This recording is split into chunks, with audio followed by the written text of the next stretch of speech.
Welcome to the Knowledge for Men show. Your life will never be the same. Your level of success will seldom exceed your level of personal development. I want to die empty of regret. I want to die empty of my best work. We don't understand who we are. Instead, we're living out somebody else's narrative. What one man can do, another man can do. If it's been done, it can be done again. Being yourself and being your truest, most authentic self in every moment. If it scares you or makes you a little afraid, do it. Follow your heart and your gut. The first stage, I think, is finding you, like finding out who I am today. Stuff will not work. You will have things that fail. Success is when you're a happy, fulfilled person. How do you define success? It's your life, and you are the creator of the movie script that is your life story. Do you ever feel like you're doing the journey alone? Have you ever felt like that you just need someone to talk to, someone who could bring some perspective into your world?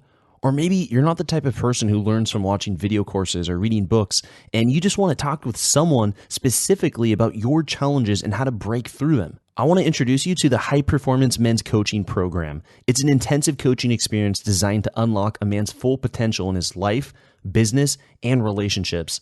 Over this past year, I've brought together and trained some of the best coaches in the world to help men step up, stop playing small, and become the strongest versions of themselves. Learn more about High Performance Men's Coaching at kfmcoach.com. Again, that's kfmcoach.com.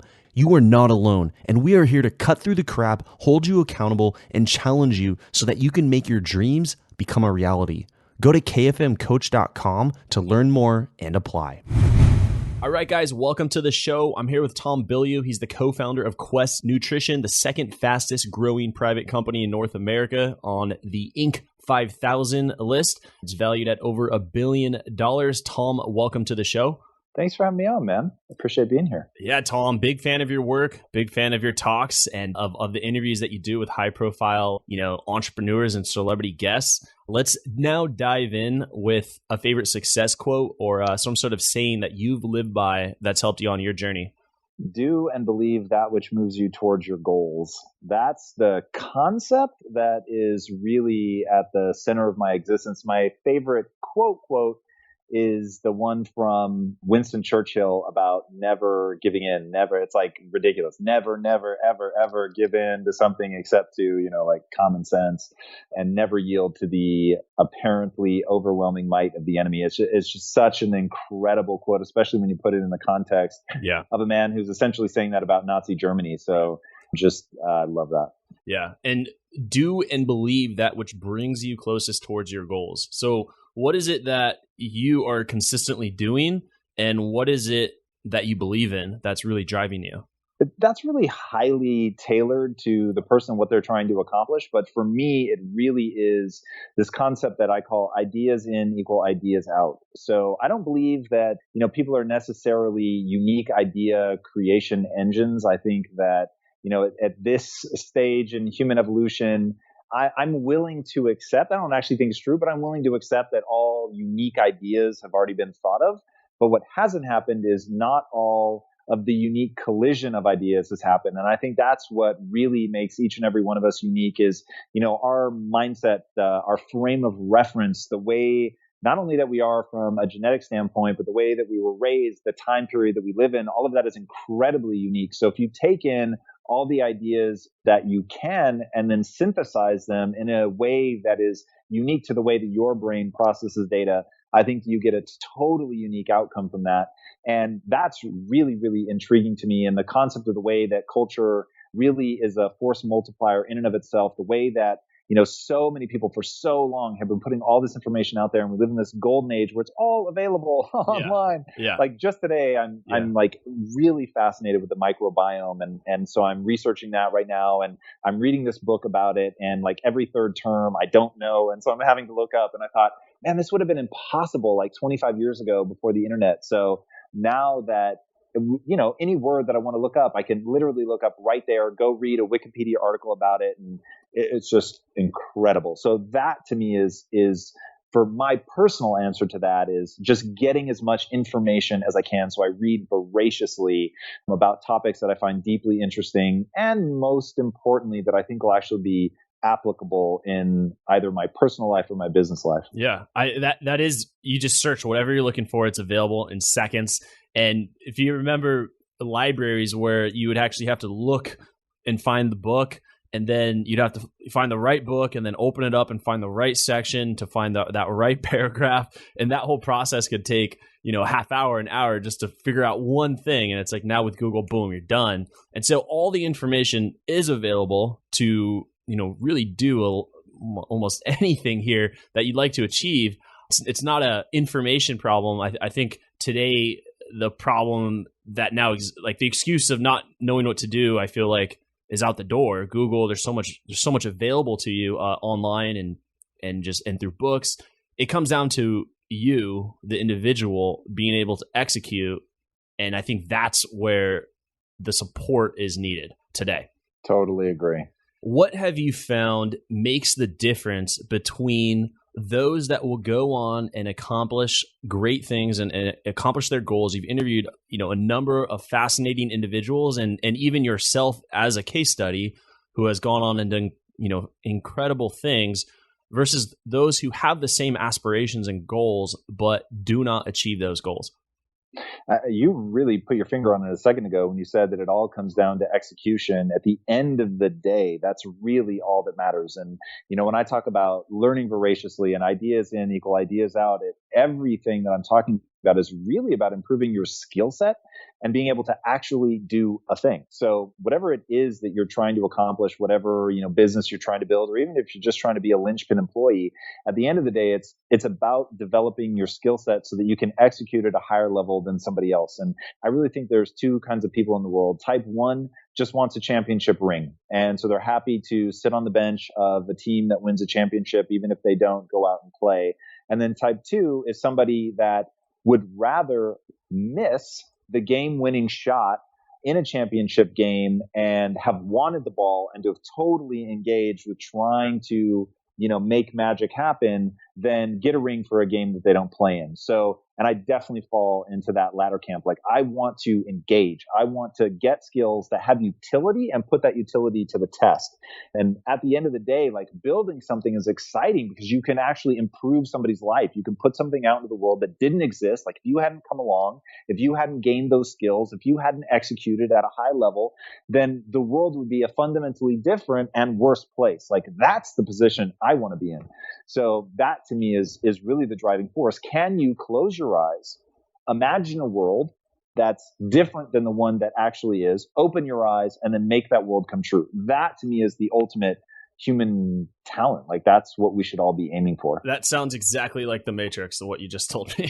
Can you close your eyes and envision a world where you basically, that's what the Matrix is. You're able to create what you want. Are you drawing reference to that? With that, I'm actually not, but I have a massive obsession with the Matrix, okay. So it's very possible that just slid into my subconscious. Okay, so two types of people.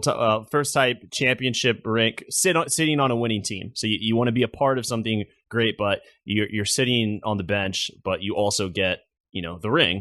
Versus the second type of person who is engaging, he's trying to make magic happen, to quote you. He's willing to take the game-winning shot and potentially miss it. There's the differences that I see in those types of people is the latter is willing to experience failure, rejection, and has to deal with the opinions of others at a greater scale. Definitely. And the concept to me of becoming capable of a championship performance, and that being different than winning a championship. And for some people, I think the difference is pretty subtle, but for me, it is just 100 directions. And whether or not I, ever win a championship, however we're going to define that, like, that's sort of irrelevant to me. But becoming the kind of person that's actually capable of the extraordinary, that is what my whole life is predicated around. Is everyone capable of being the second type of person?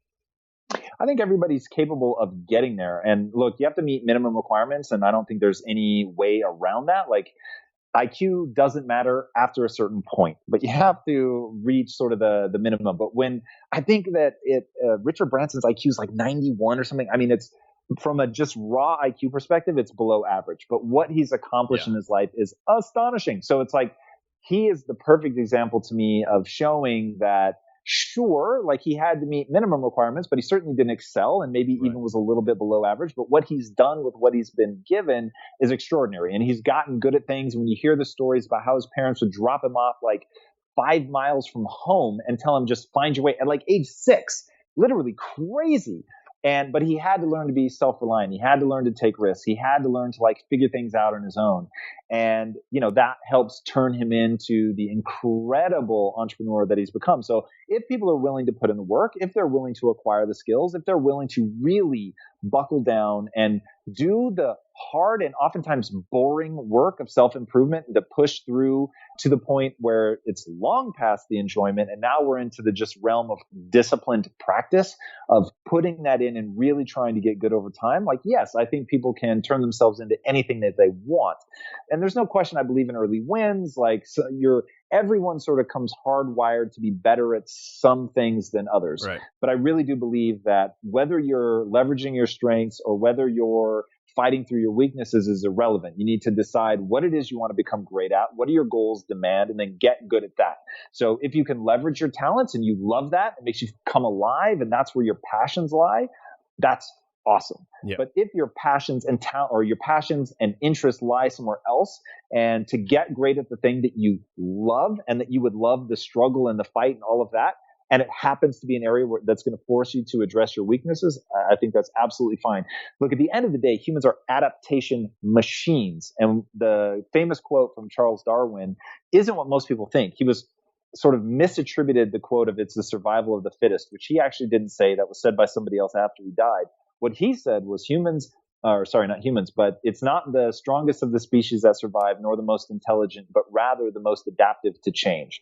And that's really what makes humans the apex predator. We adapt more rapidly than anyone else. And once you understand that the human mind, like literally down to the way that the brain myelinates and the way that we, like from a neurobiological standpoint, we adapt to change, we adapt to stressors, is incredible. And once you understand that and realize that we really can change, and that all the stuff that came like in the 80s saying that the brain was hardwired, essentially at birth, and that's just what you're going to be good at. And, by the time you hit like 13, like you're not going to be able to learn things like you could. It's total BS. And the brain continues to myelinate. You can generate new brain tissue even as you get older. So really harnessing that, understanding the machinations of that, so you can put yourself in an environment that's going to force you to adapt. That's really how we get ahead. Yeah. And so or let's say the listeners even, on their journey, they have a path. They're working really hard. They're going at it, but they're seeing low results, or they're in a plateau where they're grinding, but not much is really happening. So what were 2 or 3 things that you would recommend for someone to do when they're in a plateau on their journey?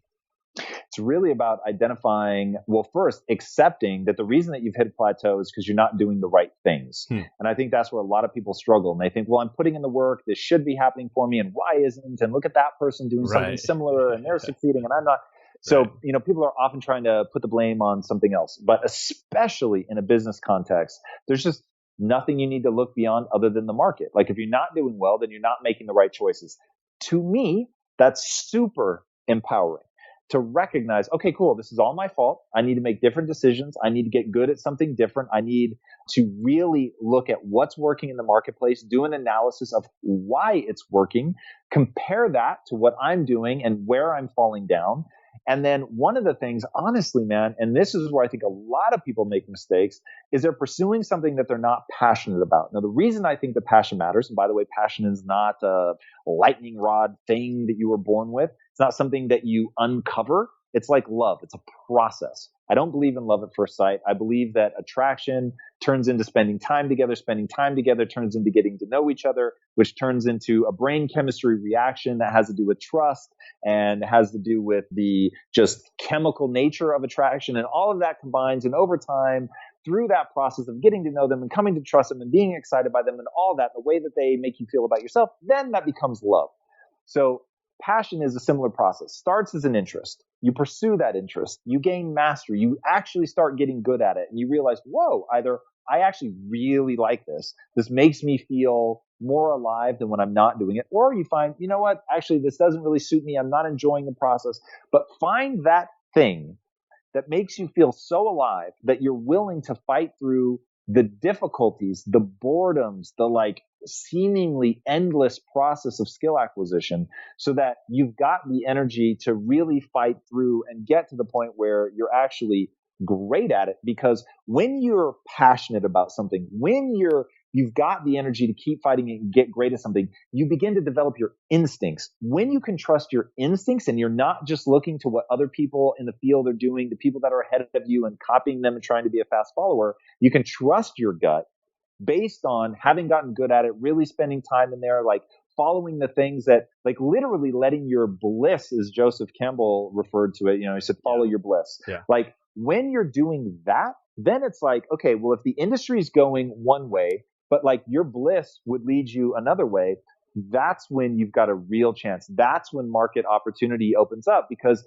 to me, it's trusting your gut to go in a different direction from the herd so that you can really single yourself out. And as long as you align, like what you love aligns with enough of what other people love, and that it actually delivers value, now you can do something unique. And dude, 9 times out of 10, that's the big problem. They're just fast followers. They're doing something like everybody else. So there's already other people that are ahead of them that are doing it better than them. And they don't have a gut instinct to trust because they thought that it was a great way to make money or to build followers, whatever the thing is that they're trying to do. And in that, without ever having like that passion, that just joyful gut instinct that's going to lead them in a new direction, they'll never be able to differentiate. Yeah, I really like that. And on the journey, do you believe that suffering is a part of achieving a big, hairy, audacious goal? Like, would you tell someone, hey, you can achieve this, but there is going to be some level of suffering associated with, on that journey? Just the way the human animal adapts, it really does require a stressor. And so I think that suffering is inevitable. And I also think that suffering is amazing, because in moments of suffering, when you push through, that's really when the growth happens. And one of the sort of easiest ways to think about suffering is just boredom, just the raw boredom of on a night when all your friends are going out drinking, or everybody's watching right. TV, or you've got a partner and you just want to hold them or have sex, whatever. Yeah. Like in that moment, can you forsake all of that and double down on skill acquisition, right? That's the moment where I see most people failing. It isn't like you have to go out and run a marathon or anything. It's that you're going to have to be bored out of your mind and still be as productive and pushing through and practicing that thing over and over and over, like whatever that thing is in your universe. Like one of the things that I had to get great at Quest was I had to make protein bars. Like that was just where the rubber met the road, man. And I had to get really good. I had to wear a hairnet, lab coat, gloves, all day, every day, and deal with the tedious, monotonous task of figuring out how to get this material to run through the equipment, to run through well, efficient, in a way that we could make the bars actually profitable, right? Was not something growing up as a kid I thought, hey, like one day I really want to make protein bars. But I believed so vehemently, and I was so passionate about helping people transform, that as long as I kept that in my mind, okay, what I'm actually trying to do is help people transform. The boring thing that I have to fight through in order to be able to serve them and do that is I have to figure out this protein bar manufacturing process. So that's what gave me the energy to push through and to keep doing that. And so sure, there was a high degree of suffering at times, but you're focused on that thing that you're really trying to accomplish. So yes, I think that suffering is inevitable, but if it's in service of something that you really believe in, you'll be able to fight through it. Yeah. Sounds like knowing your why really helps you push through those boring, tedious, monotonous tasks. No question. Absolutely. Have you ever been in a position where you had an opportunity to go move forward with this project and it would produce great ROI, or maybe working with a partner who could provide, there could be a lot of money that would come from this deal, but it was out of alignment with your mission and or Quest Nutrition's mission, and you had to pull the plug on the project? Well, we had something slightly different. So we changed an ingredient. It was really the ingredient that we put on the map. It was something called isomaltol oligosaccharide, and it didn't exist in the industry before we came in. We made it popular, and then we found something that was more metabolically advantageous. And so we had to ask the question, like, hey, when you have something that isn't broke, do you fix it and really try to continue to optimize and make good on the promise that we made, which was we were going to end metabolic disease? Or do you just go, good enough is good enough and leave it alone? And I was incredibly proud that we decided to continue to improve the product and really stand by what we said, which is that we will always make our products as metabolically advantageous as possible. And so if that means reinventing our own products and pushing ourselves forward, then that's what we'll do. And so that was one of those moments where, it was really asking which of these two decisions is more advantageous for the customer and delivers more value, and then just making sure that we were always doing what delivered more value to the customer. Yeah. Yeah. I just like checking in, seeing, these difficult decisions where, am I going to lean towards this? Or am I going to go towards that, and seeing how people think through that. You shared earlier that you have some sort of fascination with the Matrix, and I definitely do as well. I'm wondering for yourself, when was it that you took the red pill? Man, it'd be amazing if it were like a binary moment. At least for me, it wasn't. But I saw the movie when it came out and was utterly blown away. But it really planted a seed. It didn't like transform me in the moment. It was one of those things that, like, as I kept going and like rethinking about, whoa, this is, like you were saying, that's just like the Matrix. Like I kept thinking that over and over and over. Yeah. And so it just kept working its way like deeper into my thought process until I just began to realize this is the perfect metaphor for the human condition, and the way that our own belief systems is essentially us pulling this veil of lies over our own eyes that limits our beliefs and makes us feel like we can't do the jump, right? The awesome moment in the movie when it's like, okay, is this guy really the one? And he's doing kung fu better than anyone's ever done, and I've never seen anybody move like this. And then it's like, okay, now he's got to do the jump. And it's like, well, is he going to make it? And they're like, nobody makes it the first time. And then, of course, he doesn't make it. And it's like, okay, what does that mean? It doesn't mean that he's not capable in the end. Of course, that's sort of the joy of the journey of the movie. But that to me is exactly what people go through. Failing is no indication of ultimately what you're going to become capable of, but you have to go through the process of acquiring the skills. You said this veil of lies that make us feel like we can't do our jump. Like what are those common veil of lies? Most people really don't have a full understanding of what the human animal is capable of. Like they don't get how massively we can transform. And when you look at a physical transformation, I think that people really understand that, whether it's weight loss or adding muscle, like they get it because it's so visual. Like if somebody loses 150 pounds, like that is immediately recognizable. But when somebody does the equivalent, of learning kung fu, whatever that kung fu may be, like for me, it's business. So when people look at my own transformation, they think, most people just write me off as like, oh, well, yeah, you're really smart, or, oh, you're good at business. Dude, I am not a born entrepreneur. None of this comes easily to me. Like I've had to read and read and read and read. I didn't show any signs of early success. My own mother quietly, and she's always my biggest cheerleader, but she quietly assumed I was going to fail, which didn't admit until years later. Nobody thought that I was going to go on and have the kind of success that I did. But it was like, I became obsessed with that Matrix-like notion of, how do I upload, what is my kung fu and how do I upload it? And the answer for me was business, and how do I upload it was reading. And so I just became a voracious reader, trying to learn from all of these people that had come before me that were kind enough to put their ideas out into the world for anybody who's willing to put the time to absorb them out there. And so that really, how do you show that?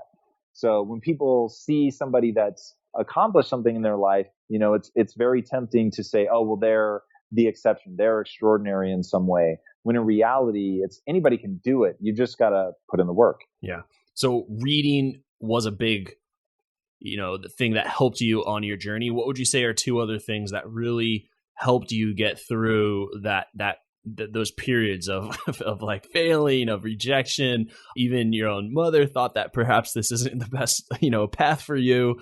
what would you say are 2 or 3 other things that you just kept doing consistently that helped you get to where you are now today?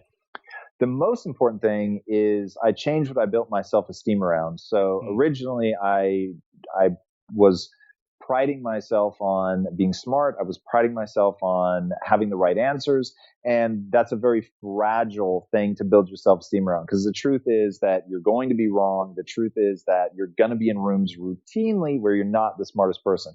So the only way to continue to feed your self-esteem, and I think everybody needs self-esteem. Everybody needs to feel good about themselves.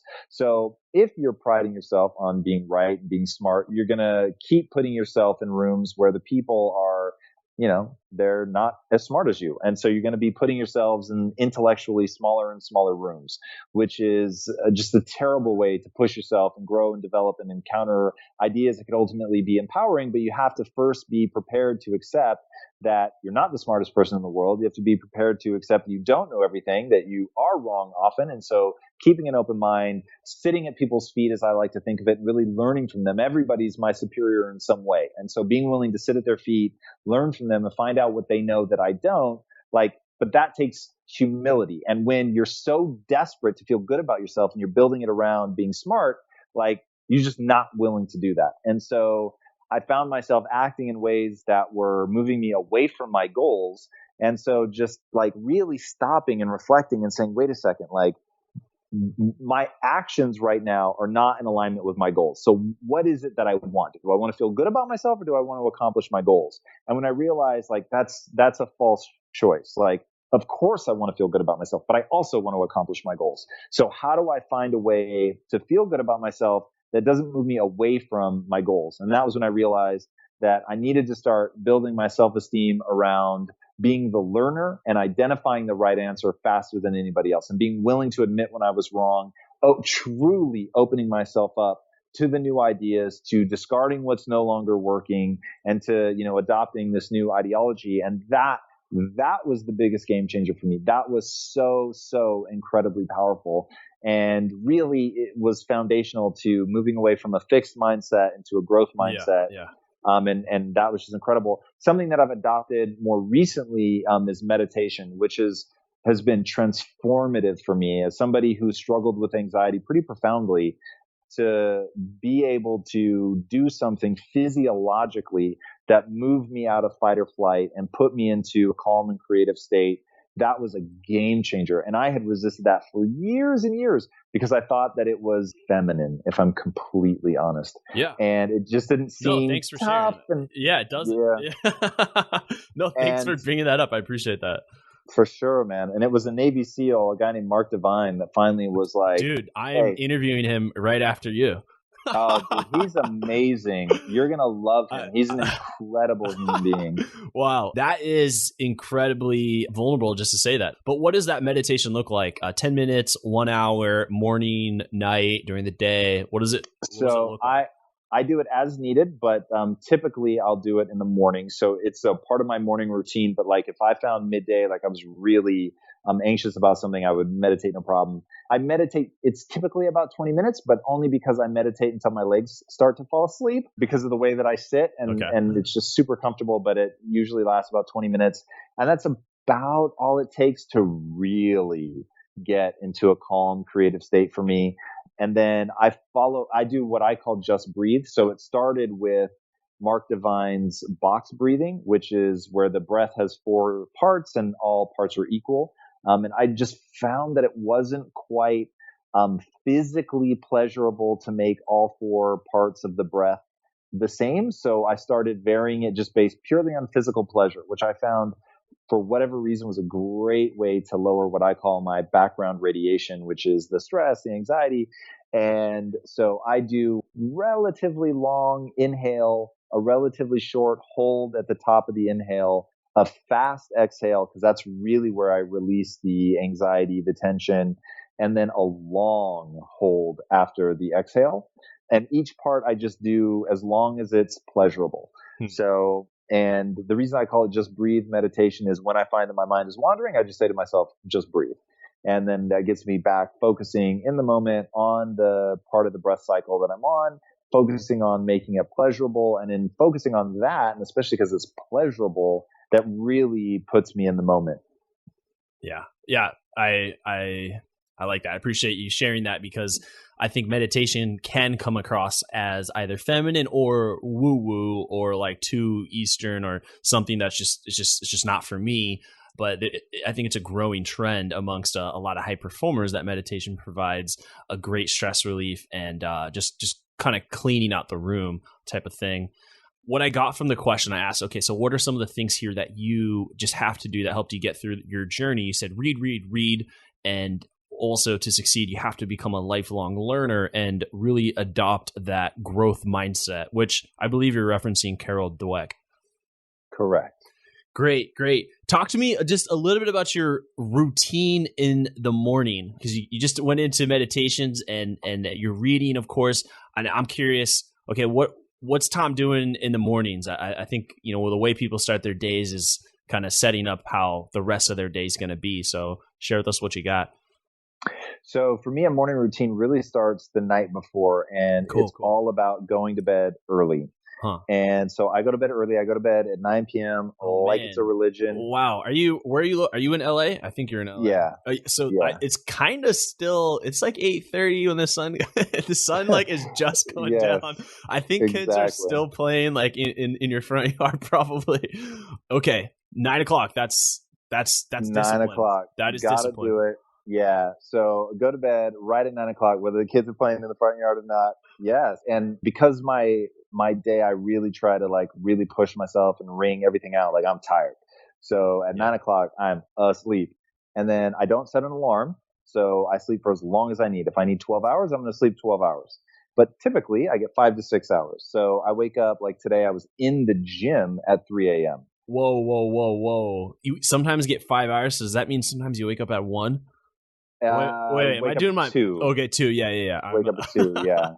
Maybe I need more sleep here, but yeah, okay, 2 or 3 it seems like.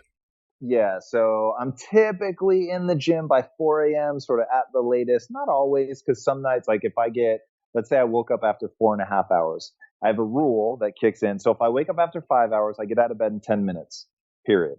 If I wake up with less than 5 hours, then I force myself to lay there until I fall back asleep. And because I just can't, on less than 5 hours, there's like a magical break at 5 hours where I just don't perform as well. And since for me, it's all about the performance, like I'll lay in bed as long as I need to. But typically I get 5 to 6 hours. So then I'm up, I'm in the gym usually by 4, work out for about an hour. I hate the gym. Let me go on record as saying that, but it is so important. Yeah. And the reason I hate it, A, it hurts. So let's start with that. But B, it's taking time away from me doing the things that I really love, like reading, which is just like, that's my jam. Like I could read for hours and hours and hours. So, but I do it 5 days a week. I think it's critically important to optimize cognitive function, to work out. Like there is a brain body connection that just can't be denied. So I don't think you're ever going to optimize your intellect unless you're optimizing your body. So I hit the gym. I also like the way that it makes me look. I'm not going to lie, looking good naked makes you feel good. So yeah, plus you own like a nutrition company. You want to look good, right? That too, to be honest, it actually started the other way. So it was like we had all gotten in shape. We all took it so seriously. And then we got into nutrition. So that was easy because it was like we created the company because we were already living the lifestyle. But I do have to say, I enjoy the pressure of like, all right, as one of the founders of Quest, you really can't be out of shape. Like you got to put in the work. So that definitely works. And then immediately after working out, I meditate, and I love the juxtaposition of the like crazy physical exertion with the how rapidly can I lower my heart rate. So usually when I meditate, I'm like still sweating. Like that's how rapidly I go from working out to meditating. And then after I meditate, I do what I call thinkitating, so when you get into a calm creative state, you're in an alpha wave state, maybe a theta like state. If you're really good, I'm probably not quite that good, but I'll give myself credit for getting into an alpha wave state. So nice and relaxed. I'm out of fight or flight mode, thinking really clearly. I'm calm but energized. And so so if you're during meditation, trying to quiet your mind, during thinkitating, I'm trying to let my mind roam. And so I'll set it to whatever big problem I'm facing in business and just let it like wander across that. And I find that in that creative state, I'm making very unique connections, and oftentimes we'll come up with some interesting and elegant solutions to problems that I would otherwise be struggling with during the middle of the day. So that's been really, really productive for me. What does that what does that look like? Are you just sitting outside, like drinking a coffee, or are you like laying down, or what does that look like? So I normally break posture out of my meditative. So I sit cross-legged on the most comfortable piece of furniture I can find. And once I'm done meditating, I break posture, partly because my legs are falling asleep at that point. I usually recline. Wouldn't say it's not usually like a full lay down. Sometimes I do, but I'll get into just a super comfortable posture. I leave my eyes closed. I have headphones on at this point, over ear headphones, which I find just like really encase me. And I just, got such a nice feeling. And because I'm up so early, it's usually dark. And I'm listening to this app called Calm. Yeah. And so it's playing like a nature sound of some kind. So if it's dark outside, I'm usually listening to the what's it called? Meadow at Dusk or something like that. Okay. And so just really like this super soothing sound. And I just start thinking about whatever problem it is I'm facing. But if my mind drifts off that, I let it go. I don't try to cage my mind or corral it to the problem. I just let it go. Yeah. And you'll find letting your mind wander, that's not hard. Letting your mind be quiet or making your mind be quiet, that's more difficult. So I just let it go. I don't try to stop it. It goes where it goes, but I start it at whatever the problem is. And and let's say 70% of the time it's productive, 10% of the time it's magical, and that's 10 of the 70. And then 30% of the time it's total waste. And I just walk away like, well, I guess, we didn't get anything today. So that's sort of that part. And then once I come out of thinkitating, then I read. And I usually read depends on what time I woke up, but I usually read for about an hour. And then I go into my most important list. So I keep a list of the most important things that I could be doing to move the business forward. And I just comb through that list, make sure I'm taking action. Action is the only thing that matters. And I specifically block out 8 to 10 for that time. But if I'm done with everything else, say at 6 a.m., then I'll do that from 6 to 10. Okay. So it just depends on, what time I get up and all that, but I never, it's not true, less than 8 to 10. Okay. So how much time do you actually spend on this routine? So you're waking up 1 to 2, and then you go to the gym, and including that, like, when do you actually start the work day? At what time? And how much time are you allocating towards yourself and really getting yourself taken care of before you begin work? It's interesting. So I think of all of that as work. So if the business is the major movement of my life, it's my deepest passion, it's the thing that I'm trying to, impact the world with. Like, I'm not showing up and punching a clock, right? So I'm building because my new company is called Impact Theory. It's literally my theory on how to impact the world. It's a media company that we're building, want to build a studio bigger than Disney. What would a studio look like if it were created today? And we think we have a unique answer to that. So it's like, it is literally my deepest passion, the thing that I want to create in the world. So the reason that I work out is to be cognitively optimized to do that. The reason that I meditate is to make sure that I'm psychologically, optimizing myself to be able to execute on that. Same with thinkitating, same with reading, like all of it sort of feeds into what I'm trying to do and create with the company. And then certainly the most important list, which, on a day like today, is like 4 hours of my time, even before not the first employee shows up, but the first employee usually shows up around 8:30, 9 o'clock. So by the time I take my headphones off and engage with employees, like today, I was, in the gym at 3. So that's 7 hours before, my first interaction with an employee. So like that to me is why I think it's so critical to get to bed. And it's so critical that people get all the sleep they need, because I think once you're getting all the sleep you need, the amount of time you'll spend sleeping will reduce. It may not reduce to 6 hours, but it'll certainly go from like 9 to 8, maybe 7. I think most people sort of float in the 6 to 8 range. Yeah. And look, man, if when I went to bed, I slept for 9 hours, I would just sleep for 9 hours. Like, being cognitively optimized is the name of the game. Yeah. But, I'm fortunate that I am very high functioning at 6 hours, 5 to 6 hours. So that gives me a lot of time in the mornings to really get things moving in the right direction. Yeah. And you'll notice the one thing that is very intentionally missing from my morning routine, I don't check email. Yeah.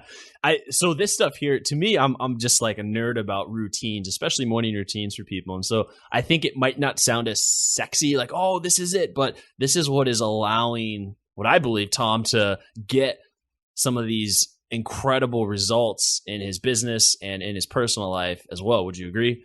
Oh, for sure, man. And look, I really consider myself by nature to be just entirely average. And my mission in life has been, how do I transcend that? Like, how do I get better? How do I acquire more skills? And so, I get your nerdy fascination with morning routines, because it's like, hey, man, if somebody's got a secret for me, exactly. Yeah. So let's do this. Just interesting question here. If you could only work 2 hours per day, so you could do your whole morning routine, but if you could only step into the office or what you call work when you're going to work on your businesses, and you can only work 2 hours per day, what would that time look like? How would you spend it? I would spend an hour really thinking about the problems in the business and what we need to be doing, and really making sure that I'm turning inward and really trusting my gut on what we should be doing. And then the next hour I would spend mobilizing the troops and making sure that they're focused on the right things and all pointed in the same direction. I like it. And I get that you're insanely productive. And instead of things that people could be doing more of, I'm curious to know what are maybe 2 or 3 things that people could eliminate and it would actually increase their productivity. You need to have a pathological aversion to email. And think about this way. What I tell my employees: you should be embarrassed whenever you're checking email. What if it's from you? Because I would never send an email. I don't check email. So first of all, like, if you're sending your employees email, like, God, that should be, I'm not saying that I've never done it, but I'm saying that's really got to be rare. And the reason that I believe that is, and most people in a company, I totally get it. You're not going to be able to dwindle it down to 0. I understand. There's just realities to be faced. But getting it to as close to 0 as humanly possible. And if you're the CEO, if you can at all afford somebody to read your emails for you and to only bring you the most pressing stuff, that is the only way to fly. Because what you're saying when you check emails, I don't know what I should be doing in my business. So now I need to look externally for somebody else to control my time and my thought process. That is literally crazy to me. And this is where most people live.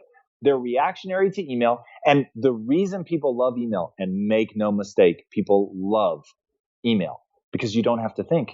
You just react. And reacting is so much easier. If you go into your inbox, first of all, you can clear that little thing that says there's like 75 emails waiting for you. And like, that gives people anxiety and they want to get that down to 0. To give you an idea, right now I have like 6,652 emails waiting for me because I never read them. Now, full disclosure, I have an assistant. She goes through them. She pulls out the things that are absolutely eyes bleeding, like have to be dealt with, but it's rare. And I don't deal with them. Like, to give you an idea, even with somebody reading my email, I only see email maybe twice a week.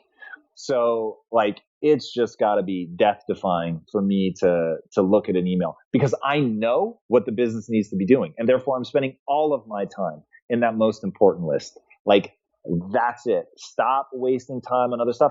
And then the critical thing is, man, like, once you know what you want to accomplish, like, you've got to shut the door on everything else. And where I think people really get themselves into trouble is, it isn't that there's a dearth of opportunity. It's that they don't know which opportunity to chase. And so now they're going after too many things. And I love the quote, 80% of business is knowing what not to do. And I think that's really critical, is keeping a list of the most important things. And if something comes and it doesn't line up with one of those most important things, ignore it. Yeah, really good. As you're talking, I'm like, oh, I can't tell you how many times I've checked email this morning.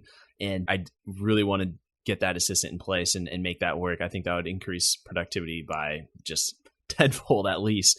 I've heard you say, or talking about ego. I've heard you say ego is your best friend, which is kind of counterintuitive to what a lot of people are talking about today, where ego is the enemy, made popular by an author whom I think a lot of us respect. But saying ego is your best friend, I think it shares a different approach. Could you shed some more light on that?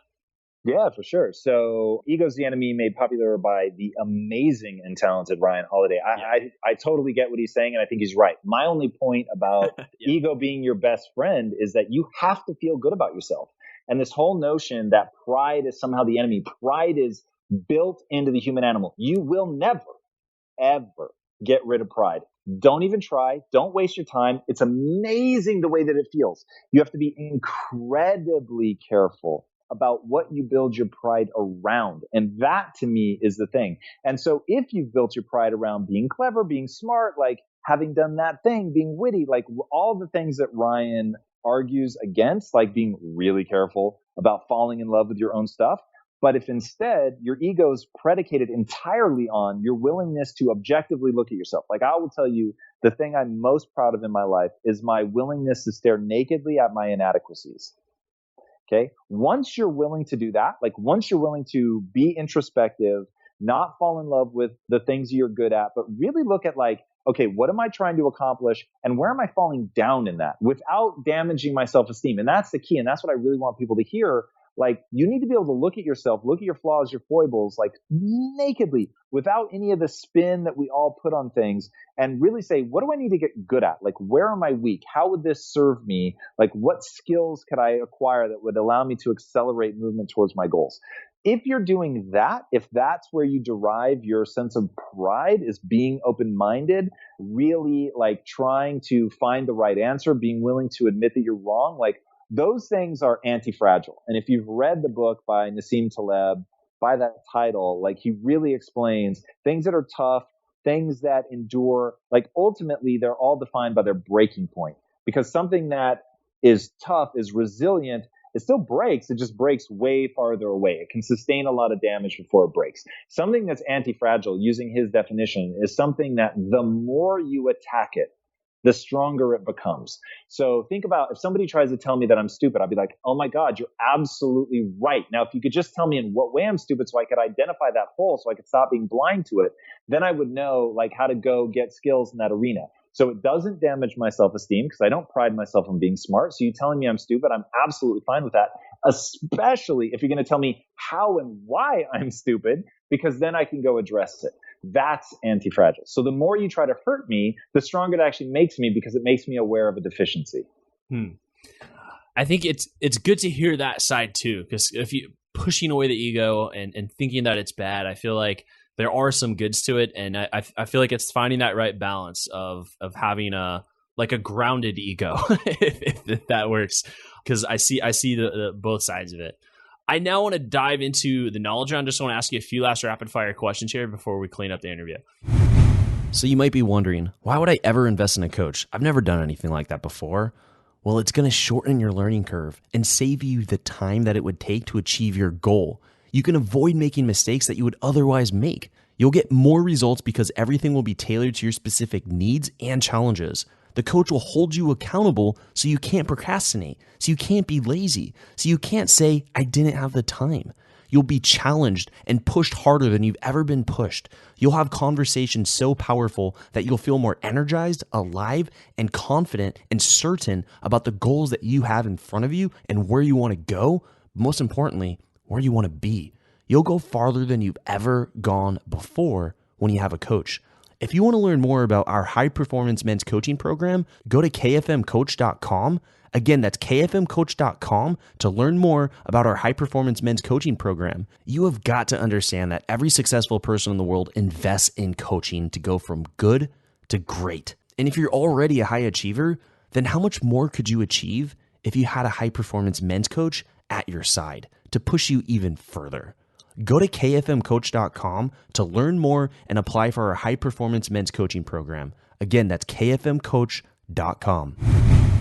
Welcome to the Knowledge Round, where the guests will be asked rapid fire questions to give the audience invaluable pieces of wisdom to help transform their lives. Starting in 3, 2, 1, showtime.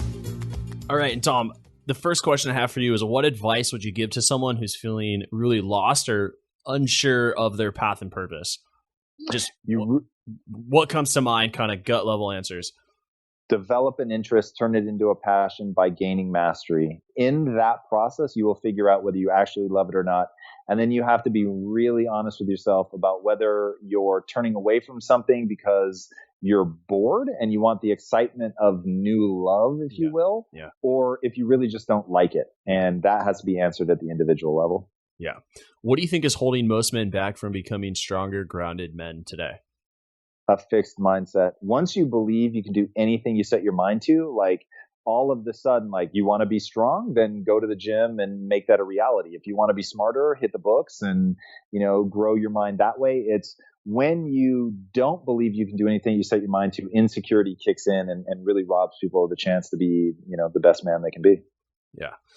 What would you say have been 3 of your most influential books that have helped you on your journey, and why? Briefly. These are really random, but The Gunslinger by Stephen King, which taught me that I actually did like to read. Up until that point, I thought that I didn't. Power of Myth by Joseph Campbell was utterly transformative for me. It made me think about narrative and mythology and ritual in a way that utterly transformed my life. And then I'll go with Phantoms in the Brain by V.S. Ramachandran, which really, really helped me understand the anatomical structures of the brain and the consequences therein. Yeah, really good. Interesting set of books here. I don't think either of these have been, actually Power of Myth has been recommended before, but Phantoms of the Brain and Gunslinger have not. So I like the interesting take here.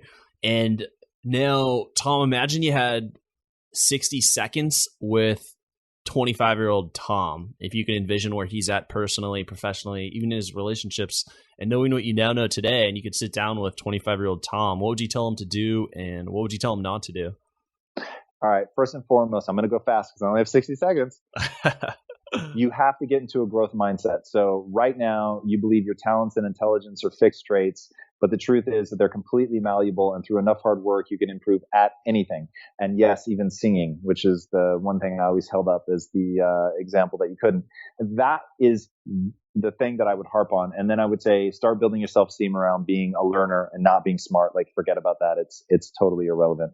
Those 2 things, if I could have learned that at 25, I would have been years ahead of where I ended up being. That's great. I like it. And now, even if you have to summarize some of your main points here, Tom, what would you say is your philosophy on life and success? So success is really about what we were talking about earlier. Close your eyes, imagine a world that's different than the one that you live in, open your eyes and be able to manifest that, which requires the acquisition of an unbelievable amount of skills and a willingness to stare nakedly at the places where you suck, and actually being able to accept that and then get good at it, and embracing open-armed with all of your heart and soul that everything is your fault. And by that, I mean the circumstance that you're in right now is 100% a result of the choices that you've made. I don't care how you grew up. I don't care what horrible things befell you as a child. At the end of the day, your life today is a result of the choices that you make going forward. So you can overcome anything. Not saying it's going to be easy. I'm just saying it's possible. Yeah, I like it. And now, what's exciting you today? I mean, earlier, I'm pretty sure you said that Impact Theory was going to be a bigger studio than Disney, or that's the goal? That is the goal. like Disney Studios. That's the one. That makes me open my eyes. Wow. Like just hearing that and hearing that conviction behind it. It's like, wow, that's the big, hairy, audacious goal. What would have to happen in order for that to really exist? All right. So I think a modern studio looks like this. In the world today, the studios started, most of them, a very long time ago. Disney, for instance, was founded in the 30s. So they've been around for a very, very long time. They were able to start small and grow. And as the film industry grew, a lot of them were already here and in place. And that's why, so many of the studios were founded, at this point, like 80, 90 years ago. I mean, it's crazy. And today, to get into it, you'd have to be able to throw hundreds of millions, maybe more, dollars at the problem, because a summer blockbuster is, $1 to $200 million once you factor in all the marketing and all of that. So they can't afford to lose. And if you're going to try and start now, you'd really have to be able to absorb some just crazy losses. And that's why I think I'm almost certain every studio is owned by a conglomerate, and those are the only people with the kind of money. But the world has changed. Social media changed everything. People can now build audiences for properties long before they have to take a big gamble on it. And if you read the book Hitmakers, he talks about how people really have to be able to survive a 1 in 1,000 hit rate. But how do you do that in a medium like film? My answer is you start in a medium that isn't film and you build a social audience around that. So our goal is to, through crowdsourcing, create comic books or books. And if you look at E.L. James, who created 50 Shades of Grey, she had 5 million readers before she ever published. She wrote it all on a website. So building comics, which also can be done purely digitally, and it costs the same to draw something happening in a bedroom as it does to draw Armageddon. So it's, from a price point perspective, it's very low. You can put a lot of things out, especially if you're crowdsourcing the creation of those. Yeah. Put it out to the crowd. Look at what people like. Only back the things that go viral. Begin building them out issue by issue. Build an audience around them. Take that audience. Let's say you had an audience of 500,000 around the comic book idea. You go and then you get that produced. Now, the real money is in merchandising. And this is what everybody's missed. Disney back in the 1930s realized this thing called a total merchandising strategy. But for it to work, there was one piece that he understood that nobody else seems to understand. So if I tell you, hey, I'm going to go see a Warner Brothers movie, you don't know anything about that. If I say I'm going to go see a Sony or a Paramount movie, you know nothing about it. Could be a drama. It could be a thriller. It could be uplifting. It could be depressing. But if I say I'm going to see a Disney movie, you know something about it already before I tell you anything else. So he got that. He understood that the brand, the overarching brand, had to have an ethos. Now, no studio since him has been disciplined enough to tell stories only that have that same ethos so that they all feed up into the parent brand. That's what we plan to do, leveraging crowdsourcing, social media, and also really understanding just the fundamental nature of mythology, but understanding that the monetization path ultimately is in the brand awareness and the merchandising. And so that's how we plan to do it. By merchandising, what do you mean? I mean, when I think merchandising of Disney, I think video games and toys and like stuffed animals.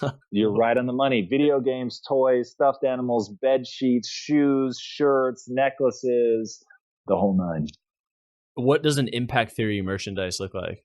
Well, we already have them. You can go to impacttheory.com and go to our store.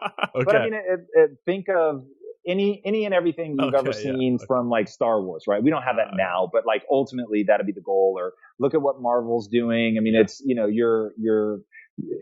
is a very classic strategy that Disney pioneered back in the 30s. It's watches, it's lampshades, it's, your kid's bed. It's anything and everything, licensing it out and letting people who are best in class at making whatever good put your licensed product on it.